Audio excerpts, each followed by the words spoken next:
Hello, hi. Welcome into the library. Let us know if you need any help looking around or this is your first time in. Did you just set up your library card? Oh nice. Okay, awesome. Do you kind of have an idea already of a book that you'd like, something that you're wanting to check out, something specific? Or are you just kinda looking to browse?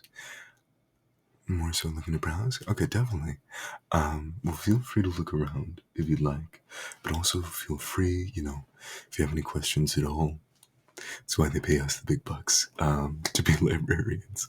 I mean, maybe there's a genre that you want to look into or some kind of books. Hmm, still not sure. Well, I would say there's kind of a more basic way to start things out. Are you looking for nonfiction or fiction? Yeah, kind of both. You're wanting to both learn and be entertained? Okay, okay. If you're looking to check out multiple books, that's just fine. Or sometimes even the same book. I would suggest. Have you, well, let's start with the basics. I think we should go through a few basic different genres, see if anything catches your eye, Maybe there's something interesting there. So I'm thinking first we start with let's do some romance. Okay, so romance right off the bat. I don't know how you feel about things. I'm gonna assume you're kind of a chill person in general. And we just actually got this in the recent returns rack. Somebody just returned this one here. It's kind of hard to read, but this is Aristotle and Dante Discover the Secrets of the Universe. I read this back in high school, and man, this book affected me. I don't know if you're interested in queer romance at all. It's set in the 80s in El Paso, Texas, kind of southwest.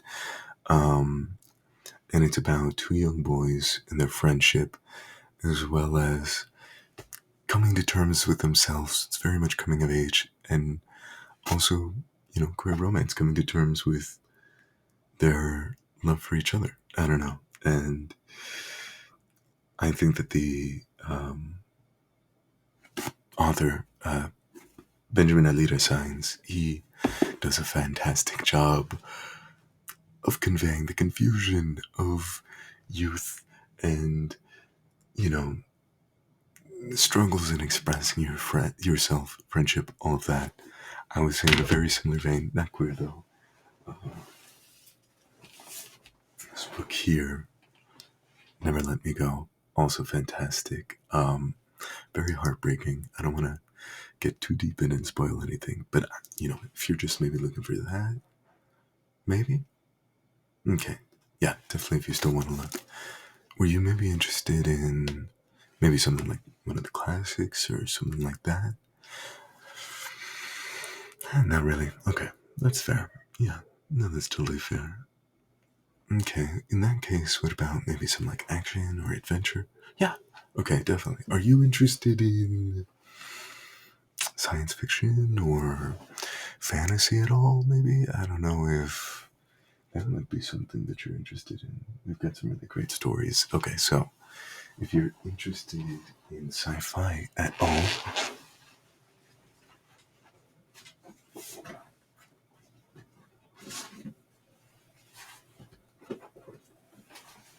obviously it's all the rage.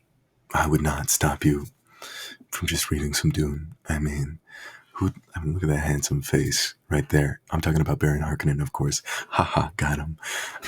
But there's a reason that it's kind of set the world on fire. This book really, it's weird.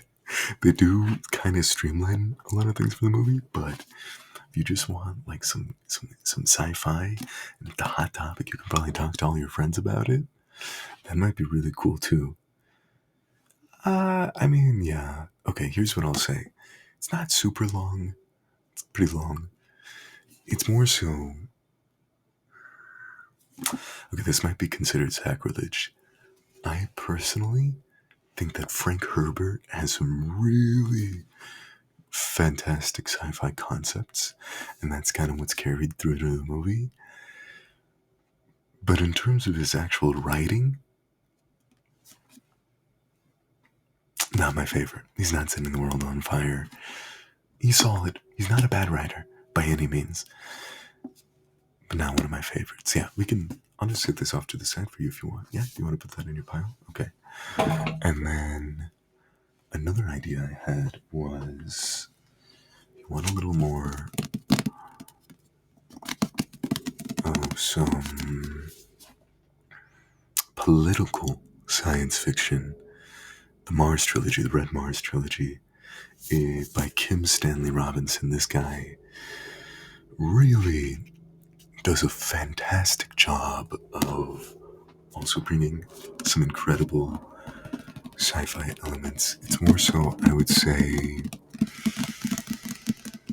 semi-realistic or speculative sci-fi. You know, it's like maybe theoretically in the future this could happen. It's also got a lot of environmental themes. So if you care about, politics in the environment and that shaping the future and so much political intrigue, this could definitely be the one for you. Uh, your eyes kind of glaze over at that. Yeah, no worries. Yeah, totally understand. I'm gonna just throw this back there. Yeah. Okay, so maybe not that. Maybe lean away some from the sci-fi and stuff. Okay. Hmm. Hmm. Hmm. Maybe. I don't know. Feel free to look around a bit. Would you like maybe more so just like a drama? Something a little shorter?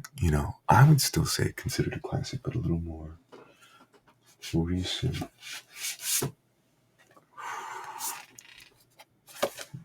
The Rise We're Watching God. This here is intense. I would say it's a classic of black literature. You are not going to have an easy time reading this without, you know, sobbing because it's just, oh, you read in high school? Oh, okay. Yeah. All right. There's a reason. Yeah, definitely. Okay. In that case, we haven't really talked about any nonfiction at all. Is that for sure a no-go? If I can make it interesting. Okay. I would say so. I mean, hey, history is basically just people writing down all of the craziest shit that happens in their countries or their lives or whatever. What's not to love about that? So I would say maybe this could be something that interests you, the Barbary Coast.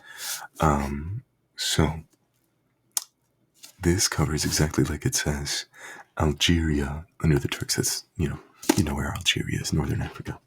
And basically it goes over a history of incredible naval battles and piracy, mostly between the Spanish and the Brits and the local Algerians and the Ottomans that had control of Northern Africa at the time.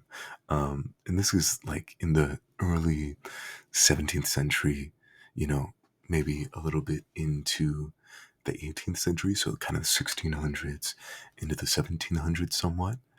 I would say it's super fascinating if you're interested at all in naval history and the intersections of Europe and Western Asia and Africa. See, that might be cool. Or maybe for something a little more recent.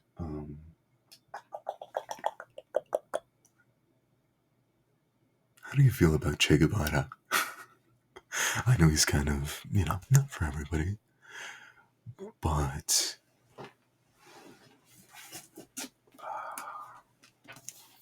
his reminiscences on the Cuban Revolution are harrowing and intense and infuriating. And I just think he's, love him or hate him, I think he's one of the most fascinating characters, not characters, people, revolutionary figures of the 20th century, and hear it all from his perspective. He's also very famously wrote his motorcycle diaries. So this is kind of after that, after the motorcycle diaries. Still, such an incredible guy, I think. I don't know. So that guy might be good. I don't know, is there something that you haven't really explored? Never really read poetry. Have you ever read like a book of short stories? No? That might be kind of fun. I would say, if you're going to look into those, maybe the queen of short stories here, Joyce Carol Oates. If you're not already, maybe also follow her on Twitter. Actually, don't go on Twitter. Why would you do that nowadays? Maybe go back to like 2018 and follow Joyce Carol Oates on Twitter, because she's got some bangers there. And she's got some bangers here. Now, she's got, I would say, the mark of a great short story, the mark of a lot of her short stories, and this doesn't go for her. I mean, most of the great short story writers through history, like if you go back to, it's right over here, the short stories. First of all, just look at how pretty this book is. Oh my goodness. I love bindings like this. But the short stories of Guy de Maupassant. Such an incredible name. Guy de Maupassant? Wait, actually, that's not even... She's like a very famous French short story writer. She's probably the most famous American one in the past 50 years. They're both very ironic. They both are insane at building tension very quickly. They're just going to throw you into things. There's a lot of things about, okay, so for Joyce Carol Oates, she really, I think, even more than like, and this is going to be insane, even more than like a Jane Austen, Joyce Carol Oates puts me in the mindset, in the emotions, in the priorities of a woman. You know what I mean? And it's many different characters, whether it's like a mom who's terrified for her children in the midst of a break-in, or an older lady that is wanting to help this like an injured, I think it's an elk in the short story that she's trying to help out, that some hunter is chased to her home, stuff like that. Incredible at putting you in the mindset of ordinary people, ordinary women. Same with Maupassant, but it's obviously of a very different time period. He was operating in like I want to say the 1800s. Yeah, 1850 to 1893. So very different time, high class society, but there's this wicked irony to them. Wicked irony, wicked sense of humor, and I will say a lot of her short stories, though, they will leave you being like, wait, it's over? Wait, this doesn't go on for 200 more pages? I need to keep, like, experiencing whatever these characters are experiencing. So that maybe is the downside of a short story book, but I was going to say real fast. In terms of wildest short story author names, Guy de Maupassant is cool, but he's got nothing on this dude right here. Honore de Balzac. Balzac. Yeah, I mean, how can you not want to read something from this guy? Especially because... Oh, doesn't that sound nice? Yeah. This book rings true. Just listen to it. It's ringing true already. And he's kind of the most famous, maybe one of the most famous French authors pre the 20th century. You know what I mean? Obviously, Camus and Sartre kind of did their thing, whatever. And we've got Camus actually also, if you wanted to read some of his stuff, I don't know if you probably know Albert Camus. Yeah. Yeah, if you've ever taken like a philosophy 101 class at school, yeah, maybe I'd read that philosophy of literature. Yeah, you haven't really read much philosophy. Would you be interested in it? Okay, totally fair. Totally fair. If you if you are interested at all, if you do wanna, I would say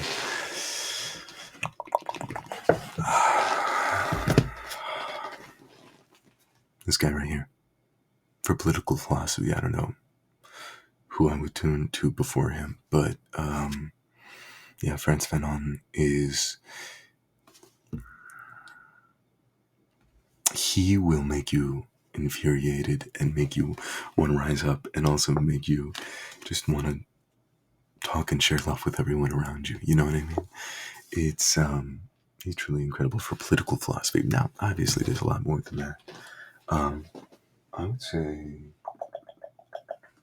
this might be a nice little overview if you wanted to maybe start getting into it. So, look at all these names. Yeah. So this one is just kind of a collection of essays. Yeah. No. Yeah. I'll set this right out. Yeah. Totally fine. I get it. Nobody wants to read essays for fun. Wait a second. The most insane history book that I had forgotten to mention. This is the first ever historical novel. No, it's not historical fiction. Not historical fiction in the slightest, because everything in this book happened. And oh my god, is it intense. So, this guy, Rodolfo Walsh, he is I believe he's Argentinian himself. But he novelizes the real events of in Argentina in 1956 when Juan Perón gets outed by this military coup, this fascist military coup. Perón, I want to be clear, not even a very extreme or revolutionary political figure. He was popularly elected, but he was slightly left-leaning, so the military was like, gotta get him out of there. And so they do the coup, and what this book goes over is this one night in December of 1956 when a bunch of political advocates, basically loyalists to Juan Perón, were rounded up, captured, and most of them executed for threat of doing a counter coup against the military. And then the subsequent court case in which Rodolfo Walsh and so many others are trying to help the families of these men and get justice and see the men that executed them face justice. Oh man, it is an incredible work of journalism. It's not just history. And his way of novelizing and dramatizing these facts make it all the more intense and real, I would say. Yeah, this one. Okay, yeah. You'll definitely be wanting to take this one. Okay. I'll give you that for you. That's your keep pile. There you go. And then maybe something lighter. I don't know. I feel like I've been only recommending some really, really heavy stuff. Something silly? Yeah, I could definitely do something silly. Something goofy. Oh, what about not a novel at all? We've got some manga too. I don't know if you like these Japanese, cartoons or whatever. But yeah, Nichijou is hilarious. It's just like everyday life. It's very absurdist.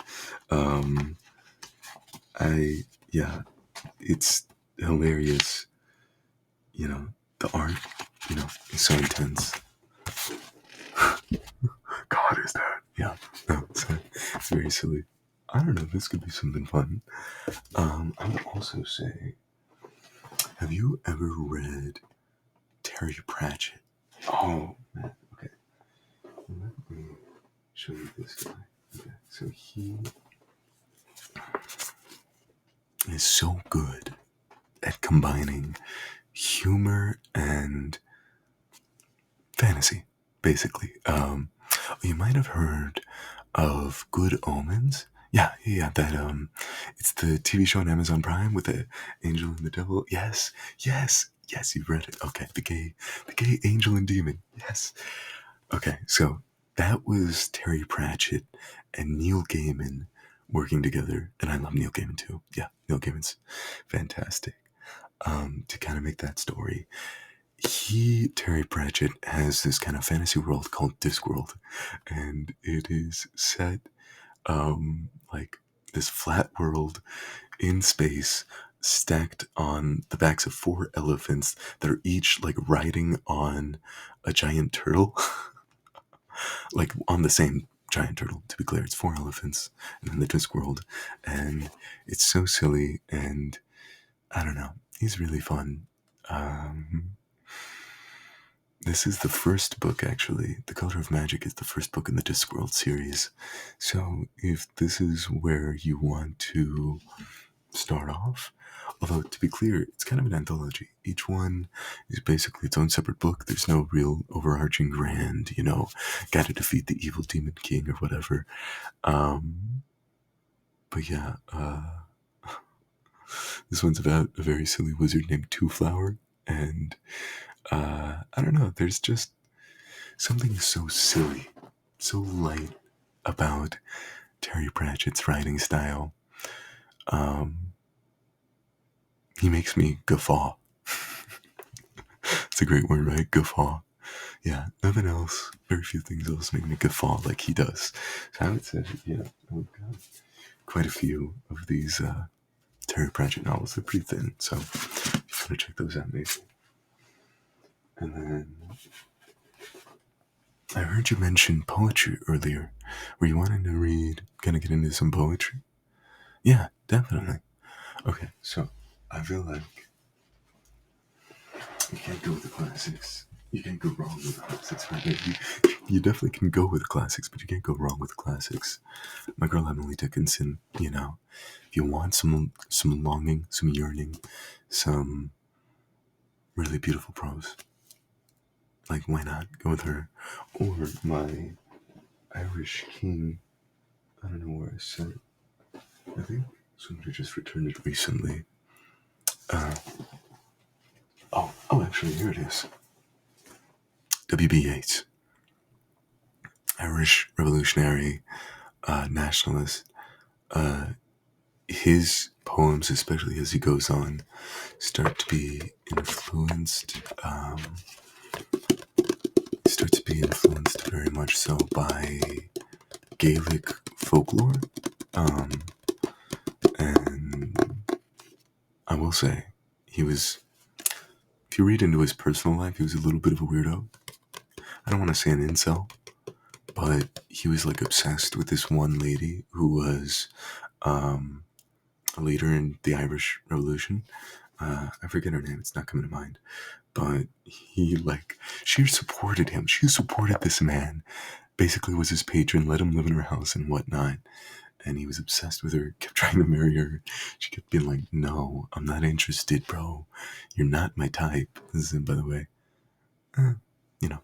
But he did write some heart-wrenching love poems. Yeah, I mean, I can just pick out one if you want. There's one that's my favorite. It's pretty short. Here,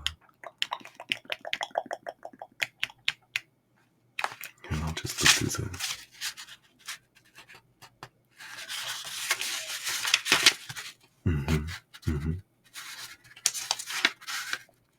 Okay, here is, I believe.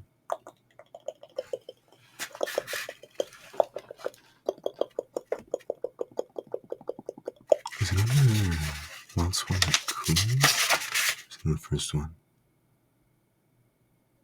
Ah, there it is, page 17. Okay.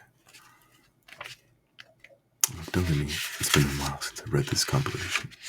So, when you are old and gray and full of sleep and nodding by the fire, take down this book and slowly read and dream of the soft look your eyes had once and of their shadows deep.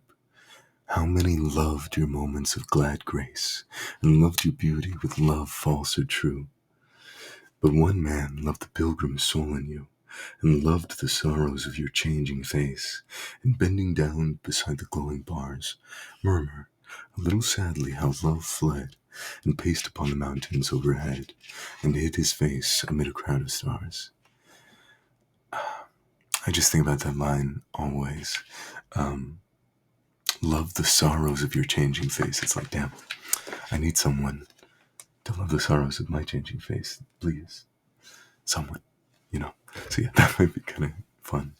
But otherwise, I would say total opposite of that. If you say, freak love, forget about these love poems. I don't want the longing of an Emily Dickinson and the trapped feelings that she has, or the sad boy energy of W.E.B. Yeats. But I want a different kind of sad boy. This is an angry boy, Arthur Rimbaud. He is most famous for a book of poetry that is within this collection. It's called The Flowers of Hell, or A Summer in Hell, something like that. Let me just... Where is it? Oh yes, A Season in Hell. That's what it is. A Season in Hell. Une saison d'enfer. Because he was British. But yeah, this guy was kind of a poetry prodigy. So he basically did all of his poetry writing by the time he was in his early 20s. No, I think maybe even 19. And then at that point, he said, I can't stand this anymore. I hate my mom. I hate my life here in France. I just want adventure. I'm getting the hell out of here. And dude was kind of a piece of garbage. So he tried like 3 separate times to make it to Asia by crossing through the Middle East. And every time he came down with these like horrible, horrible fevers that nearly killed him, he keeps getting shipped back to France and recovering for a while. And then he's like, man, forget this. And he goes down to Africa and he becomes an arms dealer? Like what? He starts literally becoming an arms dealer in Africa and dies at a super young age. I think by the time he's like in his early or mid 30s, he dies. So, very much a tragic figure. If you want to feel some rage, if you want to feel the youth in your poetry, something just kind of different than your usual sad girl, sad boy poetry, this could be it. Although I will say it's kind of edgy. It is, I mean, with a name like A Season in Hell, it's going to be kind of edgy. So it might be something else. Oh, wait a second. You just want peak fiction? Oh. In that case, okay, here you go. I didn't know you were just wanting Vinland Saga. Yeah, you just wanted peak fiction? Oh, yeah, so there you go. Okay, you should be good to go. There you go. Have a lovely day. Thanks for stopping in. Bye-bye.